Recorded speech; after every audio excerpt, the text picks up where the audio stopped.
বৃষ্টি হচ্ছে এখানে।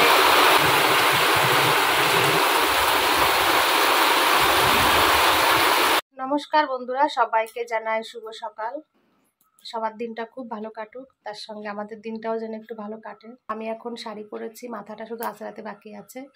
তো আমি ডিউটিতে যাব। আর তোমার দাদাভাই ওই যে ঘুম থেকে উঠে ওখানে বসে আছে,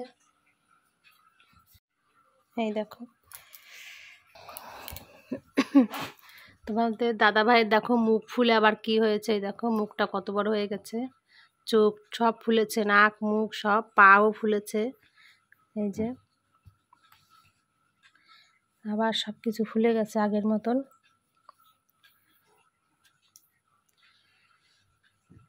তো এই হলো আমাদের পরিস্থিতি, আমাদের শান্তির সংসার। কথাও বলতে পারছে না, চোখটা পুরো বন্ধ হয়ে গেছে।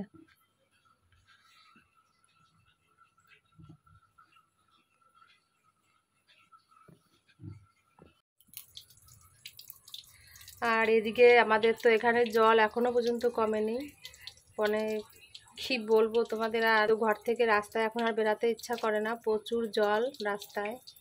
এখন আবার আকাশে পুরো মেঘ করে আছে, বৃষ্টি মনে হয় আজকে আবার খুব হবে। তো দেখা যাক কি হয়। এই দেখো রাস্তায় এখনো পর্যন্ত জলটা কমেনি। কলটা একটু বন্ধ করে দিয়ে আসি, জলটা পড়ে যাচ্ছে, বন্ধ করে দিয়ে আসলাম। এই দেখো চারিদিকে পুরো জল ভর্তি, এখনো পর্যন্ত মানে জলটা শুকাতে কত দেরি হবে জানি না। আর এদিকে আকাশের অবস্থা এই দেখো, মেঘে পুরো ছেয়ে গেছে চারিদিক। মেঘ ডাকছে সকাল দিয়ে প্রচুর পরিমাণে, বৃষ্টি আবার আসবে। তো এই হলো আমাদের এখানকার পরিস্থিতি আর কি, পুরোটা চারিদিকে জল। তো এদিক দিয়ে একটু শান্তি পেয়েছি, ছেলেকে দিয়ে আসছি মা বাড়িতে। আর এই জল কাদার ভিতরে থাকলে ছেলেরও শরীর খারাপ হয়ে যেত আর কি। তো তোমার দাদাভাইকে নিয়ে আসছি, শরীর ভালো না বলে সারাদিন তো ঘরে এমনিতেই শুয়ে থাকে। তো ও বেশি একটা নামে না, মানে খুব কম, খাটের পরেই সারাদিন থাকে। আর বাইরে যখন আসে একটু স্নান করার জন্য, এই সমস্ত জন্য যদি একটু টুকটাক এখানে আসে আর কি, এই বাইরেটাই। তো চলো মাথাটা একটু আঁচড়ে এখন আমি বেরিয়ে যাব ডিউটিতে, দেরি হয়ে যাবে আবার অনেক। এই ডিউটি থেকে বাড়ি আসলাম। তো আজকে আস্তে আস্তে আমার অনেকটা দেরি হয়ে গেছে। একটু বিরাটিতে গেছিলাম, মানে মাছ আনতে গেছিলাম, তারপর একটু সাইবার ক্যাফে কাজ ছিল সেটাও করতে গেছিলাম। তো সেই কারণে আজকে অনেকটা লেট হয়ে গেছে। তো বাড়ি এসে তোমার দাদাভাই বলছে খুব খিদে পেয়েছে। তো সকালবেলা একটু ভাতের জল খেয়েছিল আর কি। তো এখন মানে খিদে পেয়ে গেছে বলে, তো আসা মাত্রই বলছে যে আমার খুব খিদে পেয়ে গেছে। তো আমি আজকে স্নান টান কিছু করিনি, শুধু শাড়িটা চেঞ্জ করে চলে এসেছি রান্নাঘরে একদম। তো এখানে যে ভাত বসিয়ে দিয়েছি, আর একটু বাজার থেকে মাছ নিয়ে আসছিলাম, লোটে মাছ। তো সেইগুলোই যে কেটে নিয়ে আসছি আজকে বাজার থেকে, তো সেটা ধুয়ে এখন ঝমাঝম বসিয়ে দেবো এখানে, তারপরে যাই হোক স্নানটা করবো। তো আমার এখন ভীষণ কষ্ট হয়ে যাচ্ছে, আজকে খুব দৌড়াদৌড়ি করেছি। তো চলো আমি ঝটাপট রান্নাটা তাড়াতাড়ি সেরে নিই। তোমার দাদাভাইয়ের প্রচণ্ড খিদে পেয়ে গেছে আজকে, তা বলছে আমি স্নানটা করতে যাবো এক্ষুনি, স্নানটা করে আমাকে খেতে দেবে, আমি আর সহ্য করতে পারছি না। তো সেই কারণে আজকে আমিও স্নান করিনি, সোজা চলে এসেছি রান্নাঘরে আর কি। তো চলো আমি এখন রান্নাটা সেরে নিই, তারপর আবার কথা বলবো তোমাদের সঙ্গে। এই রান্না বান্না সারছি আর বাইরের দিকে তাকাচ্ছি, তোমাদের দেখায় বাইরেটা আমাদের অবস্থা আজকে দেখো এখানে।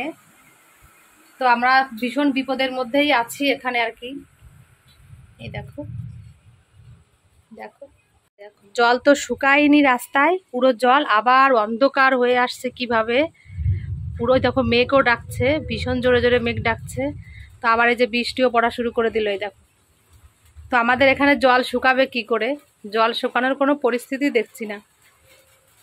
চলো আমার জামা কাপড় নাড়া আছে, এইগুলো এখন একটু তুলে নেব, এই যে বৃষ্টি পড়ছে। এই রান্না বান্না সবে সারলাম, শুধু লোটে মাছের ঝোল করেছি আর ভাত করেছি। আমি যখন কাজে গেছি আজকে, তোমার দাদাভাই ফোন করে বলেছে আমাকে যে আজকে একটু লোটে মাছ খেতে ইচ্ছা করছে, তো একটু লোটে মাছ আসার সময় নিয়ে আসো। তো সেই কারণে আমি লোটে মাছ নিয়ে আসলাম আজকে। তো রান্না করলাম, তোমার দাদাভাইকে রান্না করেই খেতে দিয়েছি, এই যে খাচ্ছে বসে এখানে। যাই স্নানটা করে আসি, বাবা খুব কষ্ট হয়ে গেছে আজকে আমার, এমনিতে শরীরটা কদিন ধরে খুব খারাপ, তারপর এত দৌড়াদৌড়ি, টেনশন, আর ভাল লাগে না।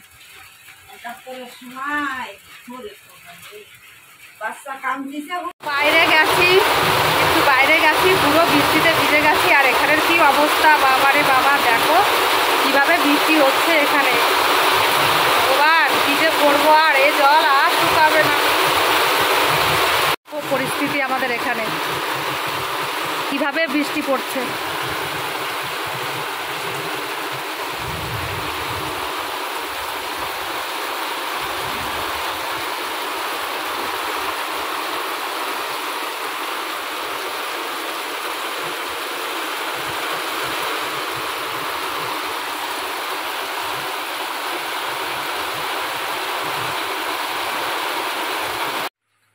আজকে তো আমাদের এখানে প্রচুর বৃষ্টি হলো, তো বৃষ্টিতে ভিজে ভিজেই স্নানটা করলাম আজকে।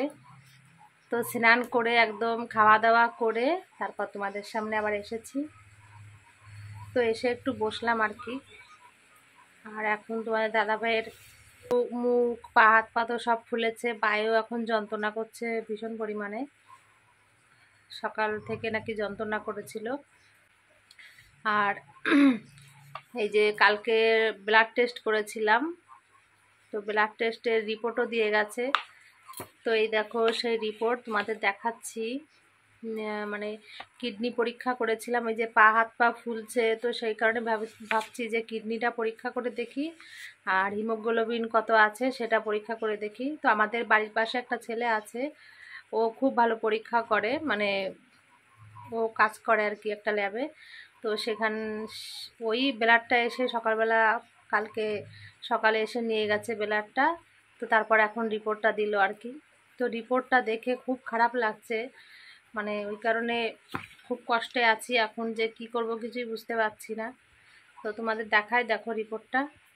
এই যে হিমোগ্লোবিনের রিপোর্টটা। তো এই যে 4.8 হিমোগ্লোবিন আছে।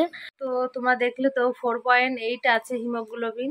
আর কিডনিটা ভালো আছে, অসুবিধা নেই।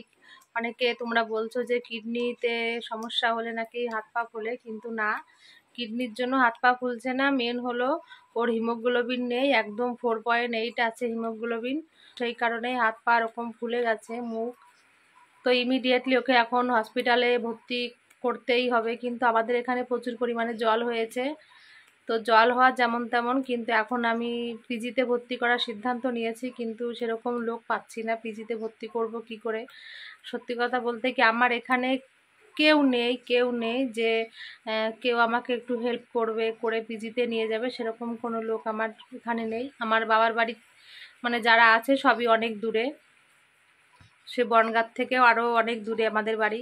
তো সেখান থেকে আসাও এই মুহূর্তে সম্ভব না। আর আমার বাবা তো বাড়িতে থাকে না যে বাবা দৌড়ে আসবে। ভাই ছোট, ও আর কি করবে, ও কিছু অতটা বুঝে পারে না।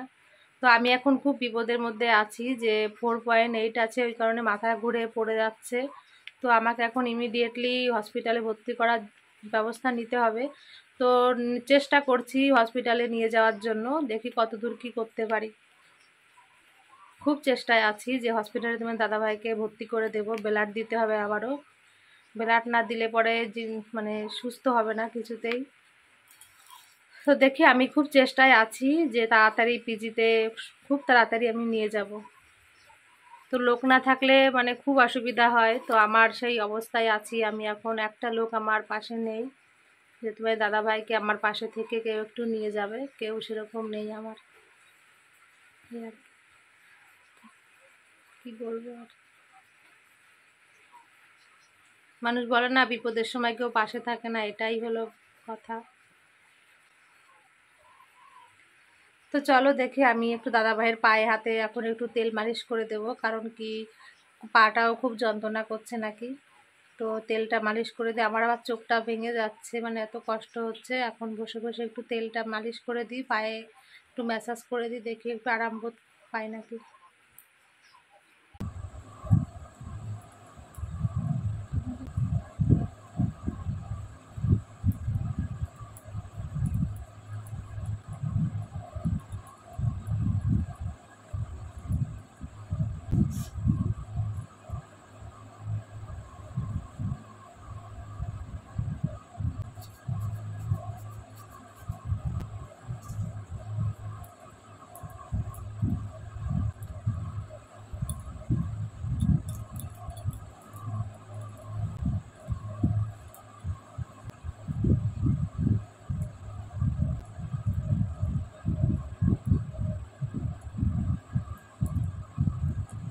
উম,